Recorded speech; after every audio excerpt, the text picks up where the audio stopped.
नमस्कार, आप देख रहे हैं प्रदेश का सबसे भरोसेमंद news channel India news Rajasthan. आपके साथ मैं हूं हैदर जैदी। हमारी इस खास पेशकश में बड़ी बहस में आपका स्वागत है।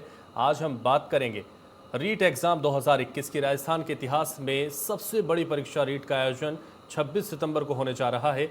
रीट के लिए आपको बता दें 16 लाख अभ्यर्थी पंजीकृत हैं। रीट 2021 परीक्षा के साथ ही एक रिकॉर्ड भी राजस्थान के नाम होगा, जो ये है कि देश में संभवतः पहली बार किसी स्टेट में आयोजित हो रही परीक्षा में 16,51,000 अभ्यर्थी शामिल हो रहे हैं। ऐसे में राजस्थान सरकार ने रीट परीक्षा में नकल रोकने के लिए कई बड़े कदम उठाए हैं। राज्य सरकार ने निर्णय लिया है कि अगर कोई सरकारी कर्मचारी रीट परीक्षा में नकल करवाने में लिप्त पाया जाता है तो उसे नौकरी से बर्खास्त कर दिया जाएगा। इसके साथ ही जिस परीक्षा केंद्र में नकल प्रकरण सामने आएंगे वहां उस संस्थान की मान्यता रद्द कर दी जाएगी। शिक्षा मंत्रालय ने ये दोनों प्रस्ताव बनाकर मुख्यमंत्री अशोक गहलोत के समक्ष प्रस्तुत किए थे, जिन्हें रीट समीक्षा बैठक में मंजूर कर लिया गया। शिक्षा मंत्री गोविंद सिंह डोटासरा ने मुख्यमंत्री अशोक गहलोत को इसके लिए आभार भी जताया। इधर मुख्यमंत्री अशोक गहलोत ने ट्वीट करते हुए कहा कि 16 लाख अभ्यर्थी वाली अभी तक की सबसे बड़ी प्रतियोगी परीक्षा रीट के सफल आयोजन के लिए प्रदेश सरकार ने विशेष तैयारियां की हैं। पेपर के संबंध में किसी भी गैर कानूनी गतिविधि की सूचना पुलिस को दें। रीट को लेकर षड्यंत्र कर पेपर लीक जैसी अफवाह फैलाने वालों पर कड़ी कार्रवाई की जाएगी। इधर रीट के आयोजन को लेकर प्रशासन और सरकार कोई कसर नहीं छोड़ना चाहती है। इस लिहाज से व्यापक तौर पर पुख्ता तैयारियां की जा रही हैं। उच्च शिक्षा विभाग ने भी रीट परीक्षा के मद्देनजर विश्वविद्यालयों की परीक्षाएं स्थगित करने की घोषणा की है। राज्य में विश्वविद्यालयों की परीक्षाओं को 25 से 27 सितंबर तक आगे के लिए टाल दिया गया है। परीक्षा के दिन किसी भी तरह की पेपर लीक या नकल आशंका नहीं रहे, इस लिहाज से नेट बंद करने की भी चर्चा सरकारी स्तर पर की जा रही है। इस पर आधिकारिक निर्णय की सरकार द्वारा जल्द घोषणा कर दी जाएगी। आज की हमारी बड़ी बहस में आपको बता दें इसी मुद्दे पर केंद्रित है और चर्चा में हमारे साथ हमारे मेहमान जुड़ेंगे। तो आपको बता दें चर्चा में भरत बेनीवाल, अध्यक्ष राष्ट्रीय रोजगार संघ, डॉक्टर अमित व्यास, शिक्षाविद, दोनों हमारे साथ जुड़ गए हैं। दोनों का बहुत स्वागत है इंडिया न्यूज़ राजस्थान पर। आज की हम बहस शुरुआत करते हैं, लेकिन उससे पहले आपसे जानना चाहेंगे नकल रोकने के लिए क्या इंतज़ाम किए जाने चाहिए, किस तरह से एक चुनौतियों का सामना सरकार कर रही है और कैसे हम इस नकल को रोक सकते हैं, किस तरह के व्यापक इंतजाम अभी और सरकार को करने चाहिए। दोनों से जानने की कोशिश करेंगे।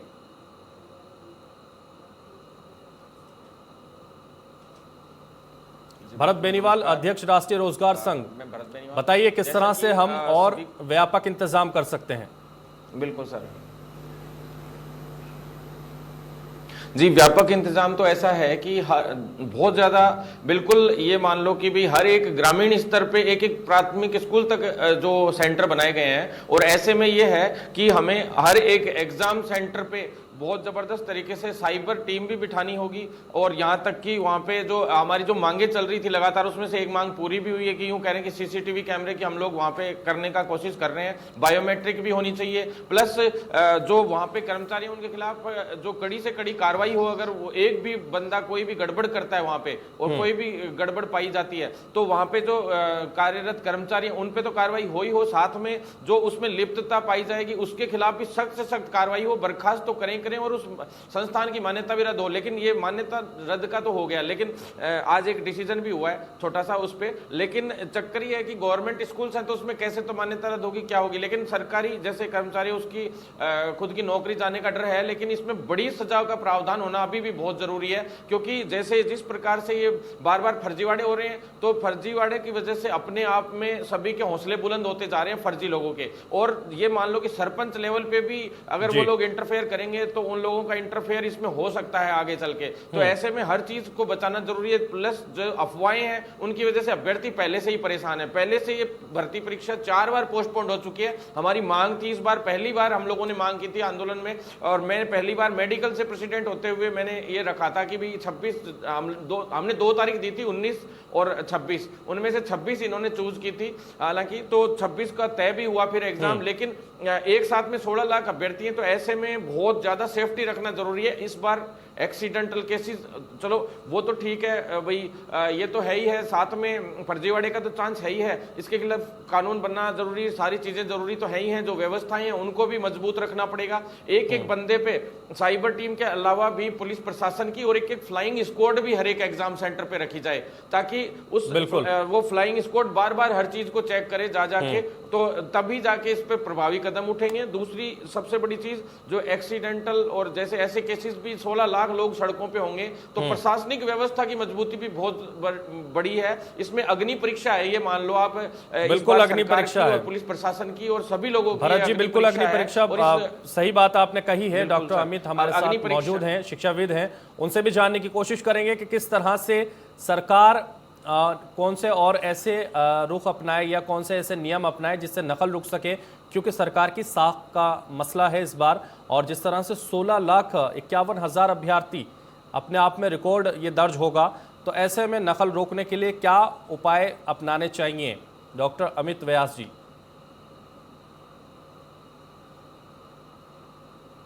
नमस्कार, मैं डॉक्टर अमित व्यास। देखिए, मैं सबसे पहली बात तो आपको बताना चाहूँगा, एक शिक्षाविद होने के नाते मेरा ऐसा मानना है कि राजस्थान के इतिहास में पहली बार ऐसा हुआ है कि इतना बड़ा एग्जामिनेशन और एक ही दिन कराने की व्यवस्था राज्य सरकार के द्वारा की जा रही है। और मैं भरत जी की बात से सहमत भी हूँ। इसमें 3 बातें मेरे दृष्टिकोण से काफ़ी लाभदायक हो सकती है सरकार के लिए जी। एक तो भरत जी ने एक बात बोली कि साइबर क्राइम की जो टीम है उसको विशेष रूप से अलर्ट रहना बहुत जरूरी है। पहली बात तो ये। दूसरा ये, जहां जहां सेंटर अलॉट किए गए हैं वहां पर प्रशासनिक ढांचा तो मजबूत होना ही चाहिए, साथ में वहां के जो इंस्टीट्यूशंस हैं उनकी बैकग्राउंड का पता लगाने के बाद ही उनको सेंटर दिया जाना चाहिए था। क्योंकि पिछले कुछ घटनाक्रमों के आधार पर ये देखने को मिला कि कुछ ऐसे इंस्टीट्यूशंस थे जो 3, 4, 5 साल पहले ही एस्टेब्लिश हुए थे और जिनका कोई अस्तित्व शिक्षा के क्षेत्र में उतना अच्छा नहीं रहा, मगर वहां पर ये इस तरह के सेंटर देने की वजह से कई बार वो चीजें क्वेश्चन मार्क के घेरे में आई है। तो मैं चाहता हूं कि खैर इस बार तो जो सेंटर अलॉट हो गए हैं उसमें तो कोई चेंजेस हो नहीं सकते हैं, परंतु जहां जहां भी सेंटर बनाए गए हैं, एक शिक्षाविद होने के नाते मैं चाहता हूं कि सभी जितने भी स्टूडेंट्स हैं मैं उनसे मांग करूंगा कि वो अच्छी तरीके से एग्जाम दें, किसी प्रकार की भ्रांति या भ्रामक जो स्थितियां परिस्थितियां हैं उनसे बचें। और सबसे बड़ी बात यह कि जहां जहां पर भी रेलवे स्टेशन है, जहां जहां बस स्टैंड है और विशेष रूप से छोटे छोटे होटल जो है वो क्राइम का स्थान माना जाता है, मेरे ऐसा मानना है। तो ऐसी स्थिति में इन जगहों पर पुलिस व्यवस्था जो है वो थोड़ी सी पैनी नजर रखते हुए होनी चाहिए। और दूसरी बात जो सबसे बड़ी बात है कि जिस प्रकार से इंटेलिजेंसी का काम होना चाहिए वो अगर पहले से ही अगर पुख्ता इंतजाम कर लिए जाएं तो जो समस्याएं पिछले कुछ करीब 15-20 दिनों में देखने को मिली, एक नए कई प्रकार के घोटाले सामने देखने को मिले। हालांकि सरकार अपनी तरफ से पूरा प्रयास कर रही है और हम सभी चूंकि समाज के एक अंग भी हैं, तो ये हमारा नैतिक दायित्व भी बनता है कि हम अपने इस बहुत बड़े, जैसा कि भरत जी ने बताया कि एक बहुत बड़ा हमारे लिए बहुत बड़ा एक तरह का मिशन है, इस मिशन को सफल बनाने के लिए सरकार की बिल्कुल सफल बनाना चाहिए। और जिस तरह से अमित व्यास जी ये सफल बनाने के लिए प्रयास सरकार की तरफ से भी किए जा रहे हैं, इसमें कोई दो राय नहीं है। परीक्षा केंद्र में अगर कहीं भी नकल पकड़ी गई तो परीक्षा केंद्र की मान्यता रद्द कर दी जाएगी। जो प्राइवेट परीक्षा केंद्र होंगे उनकी मान्यता तत्काल कर दी जाएगी रद्द। क्या इसी से सरकार है गदगद? क्या ये डिसीजन लेना ही परिपूर्ण है? देखिए, ऐसा है कि सरकार ने तो अपनी तरफ से पूरे प्रयास किए हैं। नहीं सर, देखिए ऐसा है, उन्होंने जो निर्णय लिया है वो तो एक राज्य सरकार का एक नैतिक दायित्व बनता भी है और ये मौलिक कर्तव्य भी बनता है उनका कि ये काम उनको करना चाहिए। मगर सबसे बड़ी बात ये है कि सरकार उसको कितना क्रियान्वित कर पाती है, ये सबसे बड़ी बात है। क्योंकि जब मूवमेंट होता है उस समय पर कई बार पुलिस प्रशासन के लिए समस्याएं पैदा हो जाती हैं। प्रशासनिक जो ढांचा होता है वो कभी यार हमने कमजोर होते हुए भी देखा है। अगर कई बार छोटी सी भी घटनाएं घटित होती हैं तो वहां पर प्रशासन हालांकि अपनी मुस्तैदी से काम करता है, लेकिन उस मूवमेंट को कैसे रोका जाए उसके लिए बहुत इंपॉर्टेंट तैयारी करनी पड़ेगी। मैंने आपको बताया कि जब तक इंटेलिजेंस ही अपना काम नहीं करेगी ये काम उतना अच्छे तरीके से सफल होने में थोड़ा सा क्वेश्चन मार्क बन जाता है। तो मैं चाहूंगा कि इंटेलिजेंसी प्लस जितने भी छोटे छोटे रेस्टोरेंट हैं और खासतौर पर ऐसे स्थान जहां पर ये जमावड़ा होने की संभावना है वहाँ पर बहुत पैनी नज़र रखनी जानी चाहिए। ये मेरा राज्य सरकार से अनुरोध भी है। और मैं चाहूँगा कि जो हमारे जो भी व्यक्ति हैं जो कि समाज में हर प्रकार के हैं, वो चाहिए कि वो इस प्रकार की इस घटना को सफल बनाने में अधिक से अधिक भूमिका अदा करें। सरकार तो अपना काम करेगी, निश्चित रूप से करेगी और करना भी चाहिए। मगर मैं बार बार आपको ये बात कहना चाह रहा हूँ और भरत जी की बात से सहमत हूँ, जब तक साइबर वाले पार्ट को स्ट्रॉन्ग नहीं किया जाएगा, हम इस प्रकार की घटनाओं को रोकने में सफल नहीं हो पाएंगे। बिल्कुल, उसके लिए पूरी तरह से रणनीति बनानी पड़ेगी और पूरी तरह से सतर्कता बरतना सबसे बड़ा काम सरकार का है और इस पर अंकुश लगाने का काम भी सरकार का है। लगातार पिछली परीक्षाओं में जिस तरह से नकल के मामले सामने आए थे, उसको देखते हुए हर तरह की सतर्कता बरतना जरूरत है इस वक्त की। भरत बेनीवाल भी हमारे साथ मौजूद है। सरकारी कर्मचारी होंगे बर्खास्त, अगर इसमें लिप्त पाए गए सरकारी कर्मचारी तो होंगे बर्खास्त। लेकिन इससे पहले एक सवाल उठता है, कितना मजबूत है कानूनी हाथ?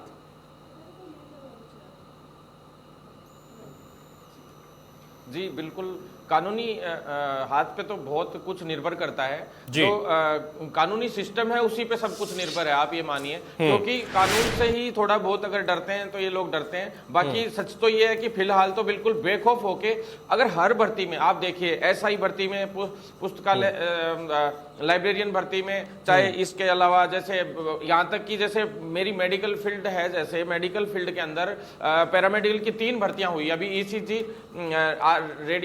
रेडियोग्राफर की और लैब टेक्नीशियन की। तीनों भर्तियों के अंदर बाहर से फर्जी डिप्लोमे और डिग्रियां बनवा के ले आए, जो तो मेरिट आधार पे थी। तो लिखित परीक्षा से तो इनमें तो पेपर लीक, जैसे नीट में हुई अभी मेडिकल में, तो नीट में हुआ, पेपर लीक हुआ, एक साथ में खेप की खेप पकड़ी जा रही थी। तो इस तरह से, और इतने हाईटेक हो चुके हैं ये लोग कि इनके ऊपर नजर रखना ही काफी नहीं है। इनका पहले से सभी का, जैसे जिन जिन लोगों ने आज तक जो धांधलियां करी और उनकी गैंग को वापिस से अभी 3-4 दिन पहले ही पकड़ के और उनसे एक एक चीज जांच करके उनके फोन ट्रेस करवा के कहां कहां वो लोग हैं, आज की स्थिति क्या है, उन लोगों का किससे जुड़ाव चल रहा है। और साथ में जो थोड़ी सी भी अगर अफवाह भी आ रही है तो हर एक पोस्ट जो है, जैसे लोग सोशल मीडिया पे भी खूब डालते रहते हैं, कुछ भी डाल देते हैं, तो ऐसे लोगों की भी पोस्ट पे भी नजर रखी जाए कि हाँ भाई इनमें क्या है क्या नहीं है, तो उनकी जांच करवा के उनसे कि भी के पेपर, कई लोग कहते हैं आउट हो सकता है, ये हो सकता है, तो उन पे भी नजर रखनी चाहिए ताकि उससे ये पता लगे कि उनको जरूर कोई ना कोई सूचना तो है ही इस प्रकार की, तो उनको उठा के उनसे भी जांच करे पुलिस प्रशासन। लेकिन सबसे बड़ी चीज है खुद स्वयं, जब तक हम लोग जागरूक नहीं होंगे, पूरी जनता जागरूक नहीं होगी, हमारे सामने क्राइम होता है और हम लोग बैठे बैठे देखते हैं, ये बहुत दुर्भाग्यपूर्ण है। अब प्रशासन भी, मैं मानता हूं कानून बिल्कुल बिल्कुल, तो खुद भी जागरूक होना पड़ेगा, लेकिन पुलिस भी एक एक एग्जाम सेंटर लेवल तक रोकने में कामयाब नहीं। हाँ बिल्कुल, खुद को सर जागरूक होना पड़ेगा। और जो टोल फ्री नंबर सरकार ने दिए हैं उस पर सीधा दिनेश अहमद जैसे ऑफिसर, ईमानदार ऑफिसर आज यहाँ बैठे हैं और एसीबी के एक महीने में 52 छापे जब पढ़ सकते हैं और इतना जबरदस्त तरीके से काम हो सकता है एसीबी के उसमें नेतृत्व में, तो हमें भी लगता है कि भी जैसे बोर्ड ने और इन्होंने जो डाले नंबर, तो वो तो ठीक है, साथ में एसीबी में भी और जहां जहां वो लोग लेटर भेज सकते हैं लोग कि हाँ ये फलाना लोग, हम लोग क्या करते हैं, हमारे आसपास में कोई होता है हम लोग उसको दरकिनार कर देते हैं कि भाई ऐसा होता है कई बार कि भाई वो फलाना गड़बड़ कर रहा है, हमें पता भी रहता है कई बार लोगों को, और ये नहीं, वो लोग सूचना नहीं देते हैं। जानकारी जबकि छुपा के रखते हैं विभाग, तो कम से कम उनकी सूचना देनी चाहिए, और ऐसे सूचना देंगे तो ही वो लोग ढंग से पकड़ में आएंगे और हम लोग उनके खिलाफ कार्रवाई भी कर पाएंगे। जनता को खुद को तो करना ही करना पड़ेगा, सरकार को भी बहुत कुछ करना बाकी है, क्योंकि कानून बहुत कमजोर है। 2 महीने के अंदर अंदर बड़ी बड़ी, अब असिस्टेंट रेडियोग्राफर और इसमें मैंने फर्जियों को बाहर करवाया और नए फेर अभ्यर्थियों की नई लिस्ट भी जारी करवाई, लेकिन आज तक भी वो अटकी पड़ी है थोड़ी सी कि अभी भी जल्दी से उनको ज्वाइनिंग मिलनी चाहिए थी, लेकिन अब तक नहीं मिली। तो इस प्रकार की कुछ लोगों की खामियां रहती हैं, कुछ विभाग की भी खामियां रहती है, सरकार की भी ढिलाई रहती है। तो सरकार को भी मजबूती से इन पे कड़ी पैरवी करते हुए मजबूत कानून बनाने होंगे, अन्यथा ये इसी तरह से ये डर्रा चलता रहेगा। एसआई भर्ती में पेपर लीक की अभी अफवाहें भी आई, कुछ हद तक एग्जाम सेंटर लेवल पे ज्यादातर घपले आते हैं, सबसे ज्यादा एग्जाम सेंटर लेवल पे आते हैं। पेपर लीक का तो हालांकि उसमें अभी तक पूरा वो नहीं हो पाया है, लेकिन उसमें अभी तक एसओजी जांच नहीं हो पाई। और एसओजी जांच होके भी क्या हुआ, आज तक इन भर्तियों में सब में एसओजी जांच हुई, लेकिन इनका कोई नहीं, लास्ट में वही रिजल्ट जारी हुए। जबकि एमओ की मेडिकल ऑफिसर की भर्ती में 2 बार पेपर लीक हुआ, हमने तुरंत आंदोलन किया और सारे बातें हुई, उसके बाद तुरंत प्रभाव से 3 महीने में वो भर्ती निपट गई। लेकिन इन छोटी छोटी चीजों की वजह से ये पेपर लीक होना, ये हुआ, मुद्दा अटक गया, फिर कोई जांच चली गई, तो ऐसे करते करते पंचवर्षीय भर्ती योजना बनकर रह जाती है राजस्थान में। और आज सबसे ज्यादा अगर किसी को सामना करना पड़ता है दुख का, तो वो बेरोजगारों को करना पड़ता है। और बेरोजगारों की सबसे बड़ी बात एक कि जब भी वो अग्रेसिव होते हैं, सरकार के खिलाफ अपना गुस्सा दिखाना चाहते हैं, तो एक आध कोई बेरोजगार नेताजी लोग आ जाते हैं और वो उनका नेतृत्व करते हैं। एक दिन में समाधान कर लेते हैं वो लोग सरकार से, और कोई वो जो मुद्दा आगे बढ़ना होता है वो नहीं बढ़ पाता, और सरकारें वहीं के वहीं उस मामले को मैनेज करके दबा देती हैं। और इसी तरीके से सरकारों का भी दुर्भाग्यपूर्ण पूरा रवैया रहता है इसमें। डॉक्टर अमित व्यास जी, भरत बेनीवाल की बात से कितने सहमत हैं आप? बिल्कुल सर, बिल्कुल इनकी बात से मैं सहमत हूँ, लेकिन इसमें दो बातें मैं ऐड करना चाहूँगा जी।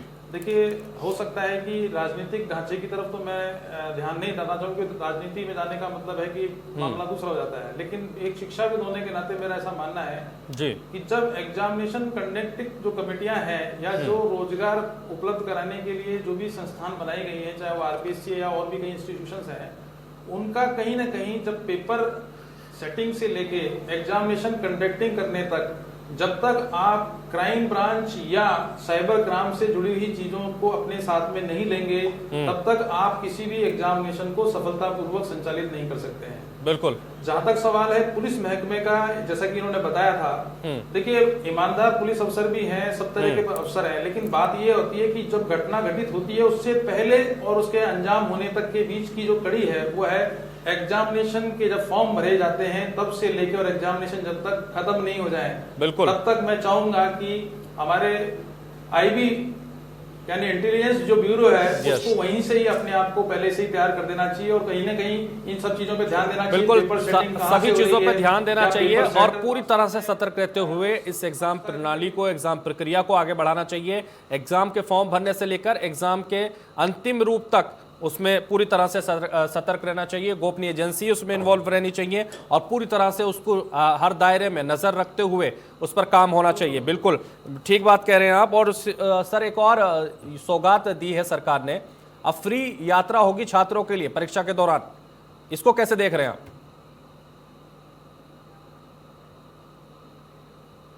देखिए, यात्रा सफल हो या उसको आपने फ्री में बच्चों को अगर ये सब चीजें उपलब्ध कराई हैं तो निश्चित रूप से ये तो काफी प्रशंसनीय कदम उठाया गया राज्य सरकार के द्वारा, लेकिन ये तो केवल है व्यवस्था को सुचारू रूप देने के लिए। प्रश्न ये नहीं है सर, प्रश्न तो ये है कि ये जो एग्जामिनेशंस में जिस प्रकार की घटनाएं घटित हुई हैं, जिसकी वजह से राजस्थान को कई बार कई प्रकार की लांछन लगने को मिले हैं। आप किसी भी राज्य में चले जाइए, वहां पर कहीं ना कहीं किसी न किसी प्रकार के क्वेश्चन मार्क जो विज्ञापन की एजेंसीज हैं या रोजगार से संबंधित जो एजेंसीज हैं उनके ऊपर लगते रहे हैं। राजस्थान में इस प्रकार की घटनाओं का पिछले ही कुछ सालों में बहुत तेजी से निकल के आया है।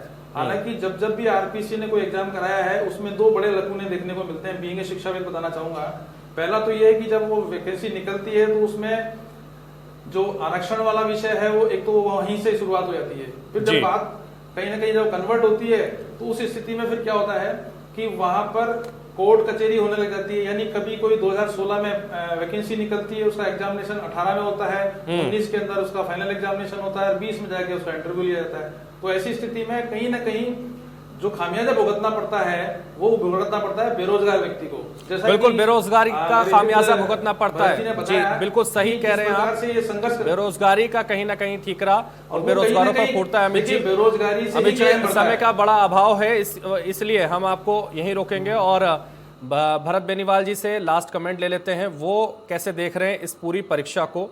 अंतिम कमेंट आपका। जी, इस परीक्षा को एक अग्नि परीक्षा के रूप में हम देख रहे हैं और सभी बेरोजगार भी इसको अग्नि परीक्षा के रूप में देख रहे हैं। बिल्कुल, अग्नि परीक्षा के रूप में हमें थोड़ा सा ये है कि इसके अंदर बायोमेट्रिक, बिल्कुल इसमें biometric, CCTV camera, cyber team active रहे और जो प्रशासन है, पुलिस प्रशासन, उस पे पूरा का पूरा दारोमदार उस पे, और जो एग्जाम लेने वाले वहां इन्विजिलेटर होंगे और जो संस्थाएं होंगी उनके ऊपर बहुत बड़ा दारोमदार है। और सबसे बड़ा दारोमदार फिलहाल सरकार पे ही माना जाएगा। कल को बिल्कुल सरकार की सबसे बड़ी जिम्मेदारी मानी जाएगी। सरकार के हाथ में ही सब कुछ है, सरकार ही पूरी तरह से इस पर कंट्रोल कर सकती है और इस परीक्षा को कामयाब बना सकती है। आपको बता दें 26 सितंबर को एग्जाम होना है और 16 लाख से ज़्यादा अभ्यर्थी इसमें शामिल होने की संभावना है और सरकार के हाथ में पूरी व्यवस्था है। ऐसे में उनको पूरा कंट्रोल करने के लिए, अपनी साख बचाने के लिए काम करना जरूरी है। सारी एजेंसियों को इसमें लगाना होगा। चलिए, दोनों का हमारे साथ जुड़ने के लिए, इस चर्चा में शामिल होने के लिए बहुत शुक्रिया। यहां रुकेंगे एक छोटे से ब्रेक के लिए। आप बने रहिए लगातार हमारे साथ।